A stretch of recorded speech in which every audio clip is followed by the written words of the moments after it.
Hello বন্ধুরা, চলুন দেখে নিই মন কার্ড থেকে আপনাদের নিউ মুন ফুল মুনের মধ্যে কি আপনাদের পরিবর্তন হয়। ওকে ওকে, ফার্স্ট কার্ড, দুটো কার্ড নিজ থেকে এসছে।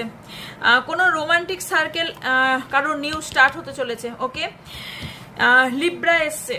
ওকে, তার সঙ্গে কারুর বললাম না, কারুর এন্ড হতে চলেছে, কোনো সার্কেল এন্ড হতে চলেছে এবং নতুন কোনো সার্কেল শুরু হতে চলেছে। অ্যান্ড এই কার্ডগুলো এত চিপকে থাকে। ওকে, কিছু জিনিসই ইম্পসিবল না। আপনি হয়তো ভাবছেন কোনো জিনিস নিয়ে যে কোনো মতেই সম্ভব নয়, ইউনিভার্স বলছে না, কোনো কিছু ইম্পসিবল নয়, পসিবল। কমিউনিকেশনের কথাবার্তার মধ্যেই আপনার চাবিকাঠি লুকিয়ে আছে, আপনার কথাবার্তার মধ্যেই আপনার সম্পর্কের চাবিকাঠি আপনার কথার মধ্যে লুকিয়ে আছে। কথা সেইভাবেই বলুন। এই টাইমটা হচ্ছে হিলিংয়ের টাইম, এই টাইম অফ এ হিলিং। এই টাইমটা হচ্ছে আপনার হিলিংয়ের টাইম। এরপর দিন পাওয়ারফুল চেঞ্জের ওপর, আপনার পাওয়ারফুল একটা চেঞ্জ আসতে চলেছে। ওকে, এরকম রিডিং পাওয়ার জন্য লাইক কমেন্ট শেয়ার করবেন।